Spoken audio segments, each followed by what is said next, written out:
Hello students, good morning again and welcome to the chemistry zone. Pragna madam here. First લેક્ચરમાં તમે શું ભણ્યા હતા ગઈકાલે? તો આપણે ફર્સ્ટ લેક્ચરમાં ઇલેક્ટ્રોનની શોધ વિશે ભણ્યા હતા કે 1897માં જે થોમ્સન એમણે ઇલેક્ટ્રોનની શોધ કરી હતી અને કેથોડ કિરણ નળી વિશે આપણે ભણ્યા હતા. આજે આપણે શું શીખવા જઈ રહ્યા છીએ? તો ઇલેક્ટ્રોનનો વીજભાર અને દળનો ગુણોત્તર. ઇલેક્ટ્રોનનો વીજભાર અને દળનો ગુણોત્તર અર્થાત E/m ગુણોત્તર આપણે શીખવા જઈ રહ્યા છીએ. અહીંયા E શું બતાવે છે? તો ઇલેક્ટ્રોન પરનો ચાર્જ વીજભાર અને m ઇલેક્ટ્રોનનું દળ. તો E/m જે રેશિયો છે એ કેટલો છે એ જણાવું તો 1.75 8820 ગુણ્યા 1011 કુલંબ પર કેજી. આ ગુણોત્તર કેવી રીતે મેળવ્યો એના માટેનો જે પ્રયોગ છે એ 1897 માં બ્રિટિશ ભૌતિક શાસ્ત્રી જે થોમ્સને કર્યો હતો.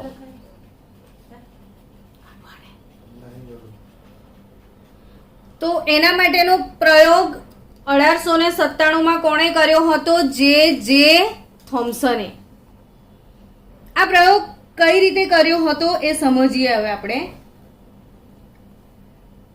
કણ પરનો ઋણ વીજભાર અને કણો પરના વીજભારની માત્રા જેટલી વધારે તેટલું વિદ્યુતીય અથવા ચુંબકીય ક્ષેત્રની પારસ્પરિક ક્રિયા અને તેથી વધારે વિચલન. એટલે શું? ના સમજ પડી ને? તો એને સમજીએ. એના માટે એમણે એક ગ્લાસ ટ્યુબ લીધી હતી. આ જે ટ્યુબ છે થોમ્સન ટ્યુબ કહેવાય. આ ટ્યુબનો જે પાછળનો ભાગ છે એ ફોસ્ફોરન્ટ હોય છે, યાની કે પ્રસ્ફુરણ કરેલું હોય છે. અહીંયા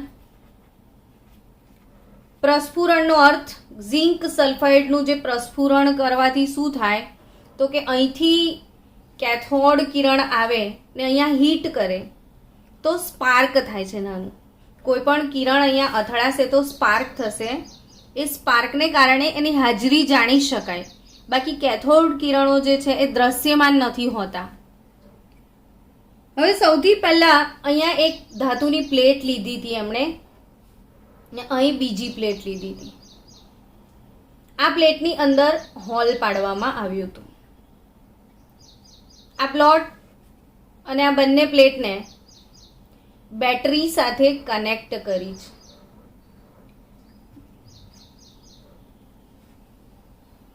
જે નાનો છેડો છે એ નેગેટિવ એટલે કેથોડ, મોટો છેડો છે એ પોઝિટિવ એટલે એનોડ. આ પ્લેટ કેથોડ, આ પ્લેટ એનોડ બનાવવામાં આવે છે.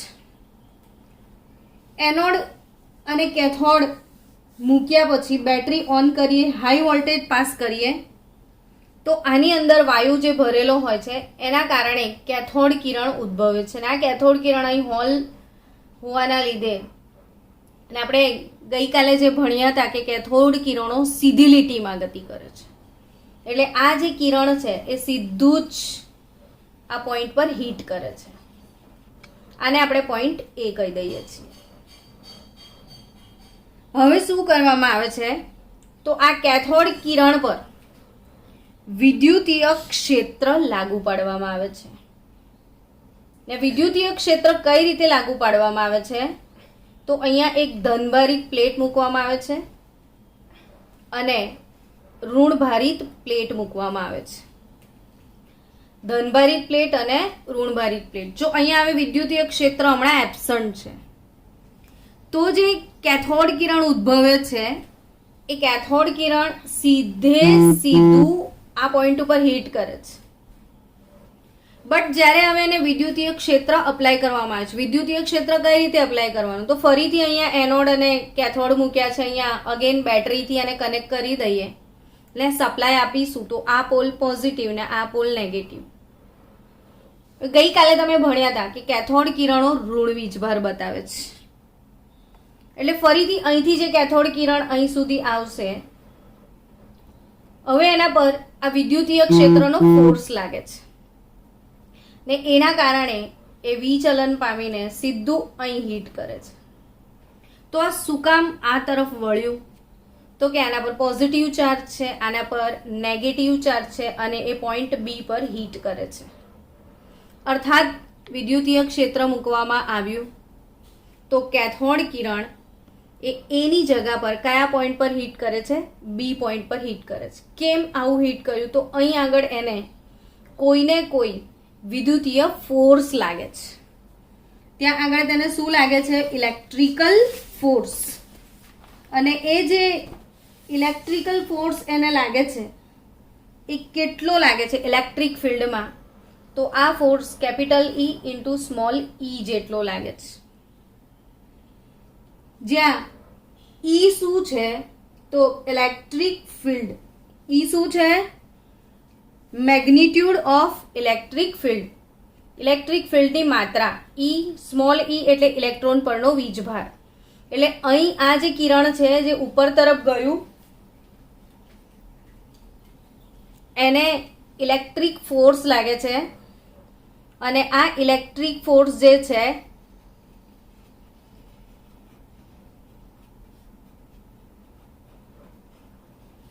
કેટલો, તો capital E into small E જેટલો. આનો વીજભાર કયો, તો ઋણ વીજભાર. કેથોડ કિરણો ઋણ વીજભારિત છે અને એના પરિણામે એ ધન વીજભાર વાળી પ્લેટ તરફ વિચલન પામે છે.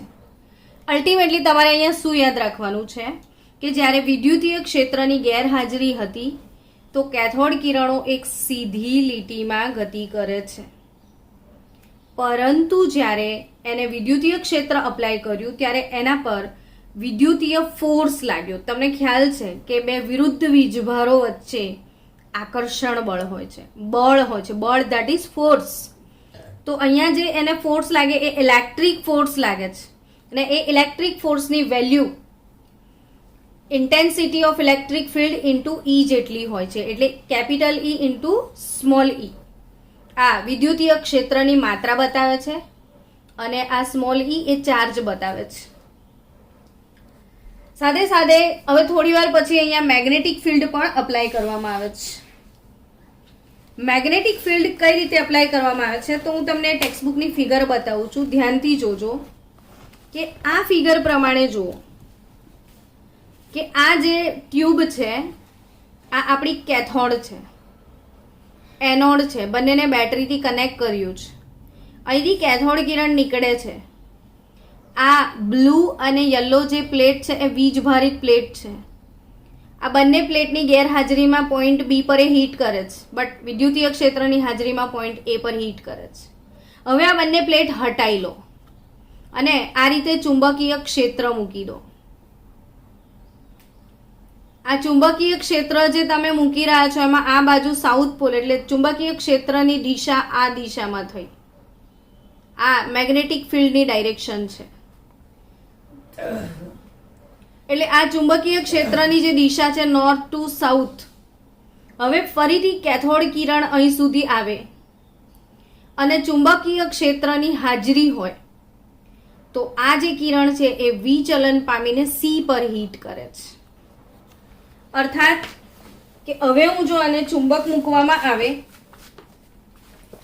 શું મૂકવામાં આવે, ચુંબક, અને આ જે ચુંબક મૂકવામાં આવે નોર્થ પોલ અને સાઉથ પોલ, આ સાઉથ અને નોર્થ સાઈડ આ બાજુ હશે અને એનું સાઉથ પોલ અહીંયા છે. મારી એટલી બહુ જોરદાર ફિગર નથી, મને બહુ ફિગર ડ્રો કરતા નહીં ફાવે. તો આ બાજુ જે મેગ્નેટિક પોલ છે એન અને આ બાજુ એસ, અને આ મેગ્નેટિક ફિલ્ડ અપ્લાય કરવામાં આવે તો આ જ કેથોડ વિકિરણ અહીં આવ્યા પછી ફરીથી નીચેની તરફ પોઈન્ટ સી પર હીટ કરે છે.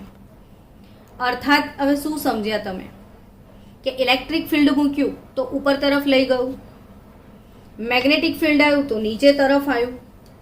તો હવે જે પ્રેક્ટિકલ કરવામાં આવે છે એમાં બંને એક સાથે અપ્લાય કરવામાં આવે છે. ફરીથી સમજો, પહેલી વાર નોર્મલી બંને ફિલ્ડ વગર કેથોડ કિરણ સીધી લીટીમાં ગતિ કર્યું હતું. બીજી વખત શું કર્યું, ફક્ત ઇલેક્ટ્રિક ફિલ્ડ અપ્લાય કર્યું તો પોઈન્ટ બી પર હીટ કરે છે. હવે આ ઇલેક્ટ્રિક ફિલ્ડ હટાવી લો, ફક્ત મેગ્નેટિક ફિલ્ડ રાખો, મેગ્નેટ મૂકો સાઉથ પોલ અને નોર્થ પોલ, તો એ વખતે એ પોઈન્ટ સી પર હીટ કરે છે. તો આનો મતલબ એમ કે ઇલેક્ટ્રિક ફિલ્ડ એને ઉપર તરફ લઈ જાય છે તો મેગ્નેટિક ફિલ્ડ એને નીચે તરફ લાવે છે. હવે જો બંને ફિલ્ડ એક સાથે રાખવામાં આવે તો શું થાય એ સમજીએ. ધારો કે બંને ફિલ્ડ એક સાથે અપ્લાય કરવામાં આવે છે ને બંને ફિલ્ડ એક સાથે, એટલે મેગ્નેટિક ફિલ્ડ પણ હશે એની અંદર અને ઇલેક્ટ્રિક ફિલ્ડ પણ છે.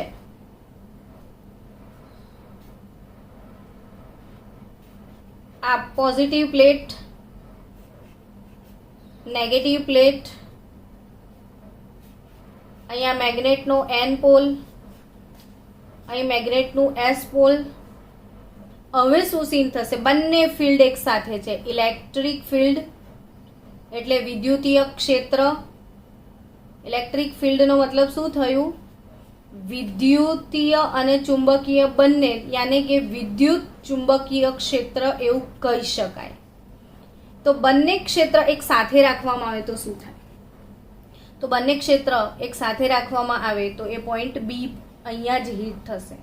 ક્વેશ્ચન અરાઇઝ થાય હવે તમને કે કેમ પાછું સીધું જઈ ગયું, બંને ફિલ્ડ એક સાથે રાખ્યા તો કે જો ચુંબકીય અહીંયા જો વિદ્યુતીય ફિલ્ડ અપ્લાય કરીશું તો આ જે વિકિરણ છે એના ફોર્સથી બિંદુ બી પર હીટ કરશે. હવે આટલું ઉપર ગયું અને નોર્થ અને સાઉથ પોલના લીધે એ ફરી એટલું જ નીચે આવી જશે. જ્યારે આ નહોતું ત્યારે એ અહીંથી નીચે ગયું હતું, પણ આ છે તો એ ઉપર ગયા પછી નીચે આવશે તો એક્ઝેક્ટ એ પોઈન્ટ પર જ આવશે. તો આવું થવાનું કારણ શું, તો બંને ફિલ્ડ સાથે છે તો અહીં તરફ જ્યારે ગયું ત્યારે તેના પર ઇલેક્ટ્રિક ફોર્સ લાગે છે અને આ જે ઇલેક્ટ્રિક ફોર્સ છે એની વેલ્યુ છે કેપિટલ ઈ ઇન્ટુ સ્મોલ ઈ. હવે આ જે ઇલેક્ટ્રિક ફોર્સ છે એનો એ જ ઇલેક્ટ્રિક ફોર્સની સામે એને નીચે લાવવા માટે એના પર કયો ફોર્સ લાગે છે, તો મેગ્નેટિક ફોર્સ લાગે છે, એને ચુંબકીય બળ લાગે છે. અને આ ચુંબકીય બળ જે છે એ ઇલેક્ટ્રોનને નીચે તરફ લઈ આવે છે. અને એ કઈ રીતે નીચે લાવે છે, ત્યારે ઇલેક્ટ્રોન માટે, ઇલેક્ટ્રોન તમને ખ્યાલ છે કે વર્તુળાકાર માર્ગે સતત પરિભ્રમણ કરતો હોય છે. ઇલેક્ટ્રોન કેવી રીતે વર્તુળાકાર માર્ગે પરિભ્રમણ કરે છે, એટલે ઇલેક્ટ્રોનને એનું કોણીય વેગમાન હોય છે. તો ઇલેક્ટ્રોન માટેનો જે કોણીય વેગમાન અથવા ઇલેક્ટ્રોનનું કેન્દ્ર ત્યાગી બળ, ઇલેક્ટ્રોન માટે કેન્દ્ર ત્યાગી બળ જે છે એ કેટલું હોય છે, તો mv²/r જેટલું હોય છે. તો ઇલેક્ટ્રોન માટેનું જે કેન્દ્ર ત્યાગી બળ છે એ mv²/r. આ સેન્ટ્રીપિટલ ફોર્સ જે કહેવાય એ કેન્દ્ર ત્યાગી બળ એ mv²/r જેટલું હોય છે. અને આ જ એનું કેન્દ્રગામી આ કેન્દ્ર ત્યાગી બળ જે છે એ સેન્ટ્રીપિટલ ફોર્સ એ ચુંબકીય ક્ષેત્રની માત્રા બરાબર હોય છે. એટલે અહીંયા સેન્ટ્રીપિટલ ફોર્સ જે છે એ એનું મેગ્નેટિક સ્ટ્રેન્થ જે છે અથવા મેગ્નેટિક ફિલ્ડ ફોર્સ એટલે ચુંબકીય ક્ષેત્ર બળ જેને કહેવાય એ હોય છે BeV જેટલું. જ્યાં બી શું છે, તો એ ચુંબકીય ચાક માત્રા જેને કહેવાય છે, ચુંબકીય સ્ટ્રેન્થ જેને કહેવાય. ઈ ઇલેક્ટ્રોન પરનો વીજભાર, વી ઇલેક્ટ્રોનનો વેગ, આર કક્ષાની ત્રિજ્યા, વી વેગ, એમ દળ. હવે આ ઇક્વેશન નંબર 1 અને ઇક્વેશન નંબર 2 ને જો બેલેન્સ કરીએ તો mv² by R is equal to BeV થશે. હવે mv² by R is equal to BeV, તો આ V અને E બાય M આપણે લઈ લઈએ તો E બાય M શું થશે? તો E બાય M અને V ને ત્યાં મૂકી દઈએ તો V કટ થઈ જશે. જો મેં શું કર્યું, M અહીંયા લઈ લીધો એટલે E બાય M, તો અહીં શું વધ્યું? V² upon V² upon R into B into V. So what is E by M here? તો V upon RB. V upon RB. Our equation number 3. આ ઇક્વેશન 1 અને 2 ને કમ્પેર કરવાથી જો સમજો કે આ જે ઇલેક્ટ્રોન બી પર હીટ મારતો હતો એ ઇલેક્ટ્રોન બી ની જગ્યા પર પોઈન્ટ એ પર છે, તો એને કોણ નીચે લઈ આવે છે? તો મેગ્નેટિક ફોર્સ, ચુંબકીય બળ એને નીચે લાવે છે. એ જે ચુંબકીય બળ જેને કહેવાય એ ચુંબકીય બળ કેટલું? તો BeV જેટલું લાગે. જ્યાં B તો ચુંબકીય ચાક માત્રા, E ઇલેક્ટ્રોન પરનો વીજભાર અને V ઇલેક્ટ્રોનનો વેગ. હવે એ જ વખતે આ બળ કેટલું? તો ઇલેક્ટ્રોનના કેન્દ્ર ત્યાગી બળ જેટલું. ઇલેક્ટ્રોનનું કેન્દ્ર ત્યાગી બળ કેટલું? તો mv² અપોન આર જેટલું. તો આ બંને બળ અહીંયા સમાન થશે અને બંને બળ સમાન થવાના કારણે બંને સૂત્રને કમ્પેર કરો તો E by M is equal to V upon RB તમને મળશે. પરંતુ અહીં આગળ એવું બી કહી શકાય કે જેટલું ચુંબકીય બળ છે એટલું જ વિદ્યુતીય બળ પણ છે. અર્થાત ચુંબકીય બળ બરાબર વિદ્યુતીય બળ એવું પણ કહી શકાય. તો ચુંબકીય બળ ઇઝ ઇક્વલ ટુ વિદ્યુતીય બળ લઈએ તો એ કેટલું? તો કે ચુંબકીય બળ કેટલું છે તમારી પાસે? BeV જેટલું. વિદ્યુતીય બળ કેટલું છે? તો capital E into small e જેટલું. E કટ થઈ જાય છે તો વોટ ઇઝ E હિયર? તો BV થાય. તો અહીં E એટલે અગેન BV, તો capital E that is BV. તો V બરાબર શું થાય? તો કે E બાય B થશે. આ V ની કિંમત હું અહીંયા મૂકી દઉં તો E by M, E by B, તો BB કટ, તો એ શું થશે? E અપોન B, તો E અપોન B² R અને E અપોન B² R.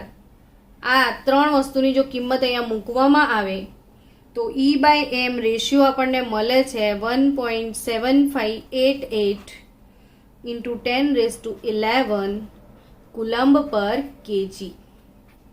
તો આ E બાય M રેશિયો કઈ રીતે શોધવામાં આવ્યો એ સમજવા જેવું છે.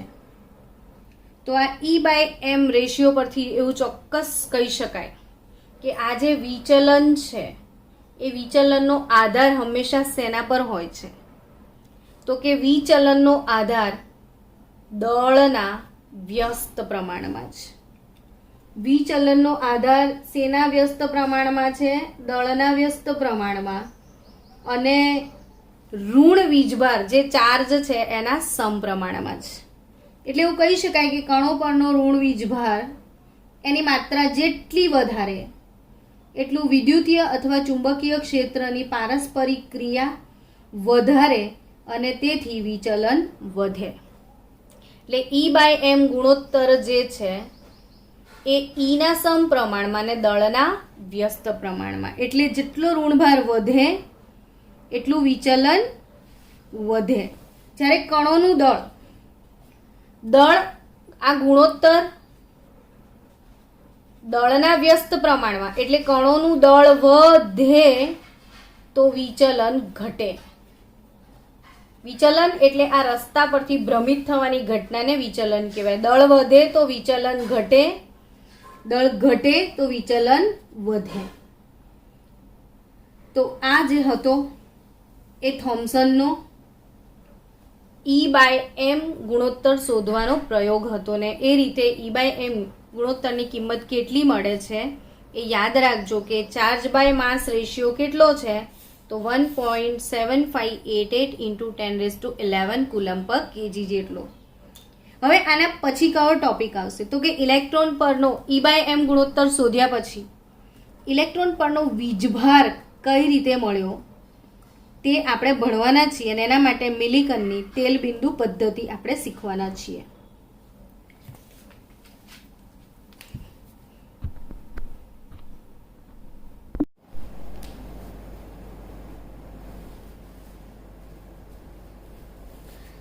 હેલો સ્ટુડન્ટ્સ, ચલો આપણે થોડુંક આગળ વધીએ. હમણાં થોડી વાર પહેલા તમે ભણ્યા કે ભાઈ ઇલેક્ટ્રોનનો ચાર્જ અપોન માસ રેશિયો કઈ રીતે શોધી શકાય. તો ઇલેક્ટ્રોન માટે ચાર્જ બાય માસ રેશિયો એ કેવી રીતે શોધી શકાય એ તમે ભણ્યા છો. અને કેટલો હોય છે ચાર્જ બાય માસ રેશિયો તો એ તમને યાદ કરાવી દઉં કે ચાર્જ અપોન માસ ગુણોત્તર જે હતો ઇલેક્ટ્રોન માટે એ હતો 1.758820 ઇન્ટુ 10⁻11 કુલમ્બ પર કેજી. આ electron charge by mass ratio મળી ગયા પછી તરત જ ઇલેક્ટ્રોન પરનો વીજભાર જે છે એ શોધવાનો મિલિકનનો તેલ બિંદુ પ્રયોગ થયો. તો આર એ મિલિકન એનો તેલ બિંદુનો જે પ્રયોગ છે એના દ્વારા ઇલેક્ટ્રોન પરનો વીજભાર શોધી શકાય છે. તો આ મિલિકન ઓઇલ ડ્રોપલેટ એક્સપેરિમેન્ટ જે છે એ કઈ ટાઈપનો એક્સપેરિમેન્ટ છે એને સમજીએ. આ એક્સપેરિમેન્ટમાં એક ગેસ ચેમ્બર હોય છે. આ ગેસ ચેમ્બરની વાત કરીએ ડિટેલમાં તો આ ગેસ ચેમ્બર જે છે એને એક સાઈડથી અહીંથી એક્સ-રે એમાં મોકલવામાં આવે છે. આ બાજુ એને શું મૂક્યું હોય છે તો એક એટોમાઇઝર મૂક્યું હોય છે ને અહીં એક બોટલ જેમાં તેલ ભરેલું હોય છે, ઓઇલ ભરવામાં આવે છે. કેમ કે પ્રેક્ટિકલ તો ઓઇલ ડ્રોપલેટ જ છે ને, તેલ બિંદુ છે તો અહીંયા તેલ ભરેલું હોય છે. હવે તમે એને દબાવશો ને તો તેલનો સ્પ્રે થશે. આમ ઘરે પરફ્યુમની બોટલ છે ને એને દબાવજો તો એના ઉપર જે પંપ આપ્યો છે એને પ્રેસ કરીએ તો નાના નાના નાના નાના બિંદુ સ્વરૂપે સ્પ્રે થાય છે. હવે આ સ્પ્રેના નીચે શું રાખ્યું છે એ લોકોએ તો એક વીજભારિત પ્લેટ અહીંયા મૂકેલી છે. આ જે વીજભારિત પ્લેટ છે એને એનોડ સાથે કનેક્ટ કરી છે એટલે ધન વીજભાર આપે છે. અને અહીંયા બીજી એક પ્લેટ મૂકેલી છે, ટૂંકમાં એનોડ અને કેથોડ જ મૂકેલા છે. અને અહીંયા ઋણ વીજભારિત અર્થાત કે અહીંયા પણ વિદ્યુતીય ક્ષેત્ર લાગુ પાડેલું છે. આ વિદ્યુતીય ક્ષેત્ર છે, હાઈ વોલ્ટેજ આપવામાં આવશે. હવે આ જે પ્લેટ છે એની અંદર એક નાનું હોલ હોય છે. આ જે નાનું છિદ્ર છે એ છિદ્રની સાઈઝ એવી હોય છે કે એક જ ટીપું બહાર નીકળી શકે. તો આ ટીપાઓની સાઈઝ પ્રમાણે જ અહીંયા નાનકડું છિદ્ર હોય છે ને આમાંથી એક ટીપું, બે ટીપું, 3 ટીપું એમ આવી રીતે લાઇન વાઇઝ ડ્રોપ પડશે. આ તેલના આ પંપને તમે આમ દબાવશો તો બહુ બધા તેલના ટીપા અંદર આવશે અને પછી એ તેલના ટીપા 1 બાય 1 આ હોલમાંથી નીકળીને નીચે પડશે. અહીંયા આગળ ટેલિસ્કોપ લગાવેલું હોય છે જોવા માટે, અવલોકન કરવાનું અંદર કે ટીપાનું શું હાલ છે.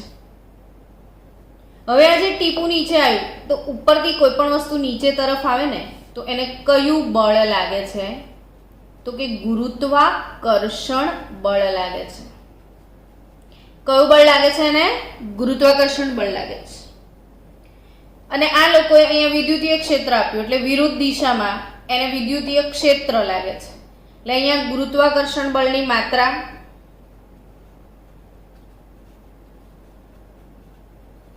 અને વિદ્યુતીય ક્ષેત્રની માત્રા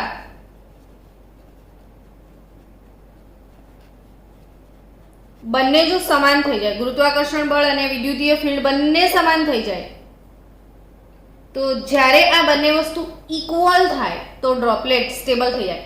જો કોઈ પણ વસ્તુ નીચે પાડે છે ને તો ગુરુત્વાકર્ષણ બળના કારણે, પણ આ ગુરુત્વાકર્ષણ બળની આ વસ્તુ આમ જાય છે અને પેલી વસ્તુ એને આમ ધક્કો મારે છે, તો એ ઓપોઝિટ ડાયરેક્શનમાં ધક્કો વાગે તો એનું જે નીચે જવાનું પ્રોસેસ છે એ બંધ થઈ જાય. એટલે ટૂંકમાં જો ગુરુત્વાકર્ષણ બળ વધારે હોય ને આ ઓછું હોય તો એ ધીરે ધીરે ધીરે ગતિ તો કરશે.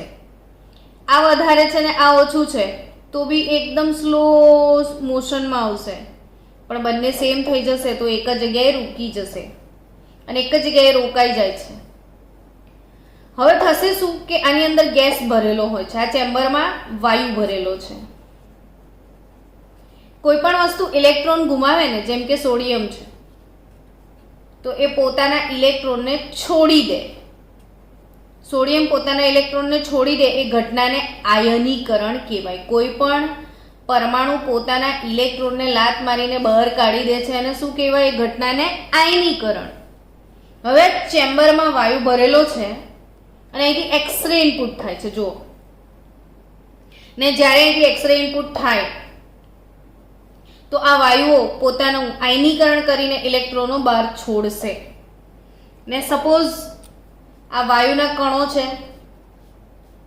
એને ઇલેક્ટ્રોન છોડ્યો તો સીધો તેલના ટીપા પર ઇલેક્ટ્રોન બેસી જશે. એટલે વાયુના કણો દ્વારા જે ઇલેક્ટ્રોન છોડવામાં આવે છે એ તેલના ટીપા પર બેસી જાય છે અને પરિણામે તેલના ટીપા વીજભારિત બને છે. તેલના ટીપા કેવા બને છે? વીજભારિત. અને એ તેલના ટીપાનો વીજભાર માપવાથી ઇલેક્ટ્રોનનો ભાર આપણને મળી ગયો. જરૂરી નથી કે બધા તેલના ટીપા પર સેમ વીજભાર હશે. તો અહીંયા જે કુલ વીજભાર હતો, કોઈ ટીપા આ જુદા જુદા ટીપા પર જુદો જુદો વીજભાર હતો, પણ એ વીજભારનો કંઈક ને કંઈક સંબંધ હતો. જેમ કે કોઈનો 3 હોય, કોઈનો 24 હોય, કોઈનો 21 હોય, તો સમજી શકો છો કે આ 3 છે, આ 3 ગુણ્યા 8, 3 8 24 થાય, આ 3 7 21 થાય, પણ બધામાં 3 તો કોમન જ નીકળ્યા ને. એમ જે વીજભાર હતો એમાં કોઈક ને કોઈક એક કોમન મલ્ટીપલ તો હતો જ, અને એ જે મલ્ટીપલ હતો, જે ગુણાકારમાં કોમન નીકળતું હતું, એ ઇલેક્ટ્રોનનો વીજભાર હતો. એટલે અહીંયા total Q n into E અને આ જે મિનિમમ E હતો એ ઇલેક્ટ્રોનનો વીજભાર આપણને કેટલો મળ્યો છે? તો -1.6022 ગુણ્યા 10⁻−19 કુલમ્બ ઇલેક્ટ્રોન પરનો વીજભાર મળે છે આપણને. કે -1.6022 ઇન્ટુ 10⁻−19 કુલમ્બ શું છે? ઇલેક્ટ્રોન પરનો વીજભાર છે.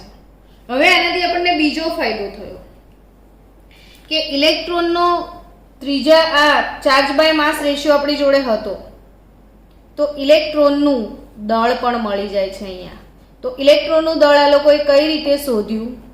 તો E/E/me રેશિયોથી.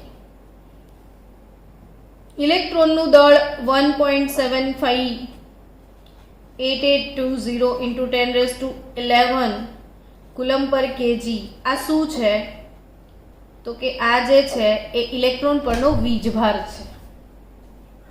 અને ચાર્જ બાય માસ રેશિયો છે, અને આપણે ભાર કેટલો લઈએ તો -1.6022 ઇન્ટુ 10⁻19 કુલમ આટલો વીજભાર લઈ આવ્યા. તો આ charge upon charge by mass ratio કરીએ તો me ઇલેક્ટ્રોનનું દળ આપણને મળે છે 9.109 ઇન્ટુ 10⁻31 kg. 9.109 ઇન્ટુ 10⁻31 kg એ શું છે? ઇલેક્ટ્રોનનું દળ છે. તો આ તમામ વસ્તુઓ તમને યાદ રાખવાની છે. આ ઓઇલ ડ્રોપલેટ પ્રેક્ટિકલ બી સમજમાં આવ્યો હશે. જો આ વાયુ ચેમ્બર છે, અહીંથી એક્સરે નાખવામાં આવે છે, જેથી વાયુના કણોનું આયનીકરણ થાય, એટલે વાયુના ઇલેક્ટ્રોનો છૂટા પડી જાય. આ ઇલેક્ટ્રોનો તેલના ટીપા પર બેસી જાય અને એ તેલના ટીપાનો વીજભાર માપવાથી આપણને ઇલેક્ટ્રોનનો વીજભાર મળી ગયો. બધા ટીપા પર વીજભાર સમાન ના હોય, કારણ કે બધા ટીપા પર સમાન ઇલેક્ટ્રોન ના બેસતા હોય. કોઈના પર 1 બેસે, કોઈના પર 3 બેસે, કોઈના પર 4 બેસે. જેટલા ઇલેક્ટ્રોન બેસે એ પ્રમાણે આપણને વીજભાર મળશે. આ ક્યુ એટલે વીજભાર. આ ઇલેક્ટ્રોનનો ભાર, ટોટલ વીજભાર ક્યુ કેટલો? તો કે જેટલા ઇલેક્ટ્રોન મતલબ નંબર ઓફ ઇલેક્ટ્રોન 2 હોય તો 2 ગુણ્યા 1.60 એટલો થશે. તો આ થયો આપણે મિલિકનનો તેલબિંદુ પદ્ધતિ પ્રયોગ, કે જેના દ્વારા આપણને ઇલેક્ટ્રોન પરનો વીજભાર જાણવા મળ્યો છે. હવે નેક્સ્ટ લેક્ચરમાં આપણે પ્રોટોનની શોધ કેવી રીતે થઈ તેના પર લેક્ચર રાખીશું.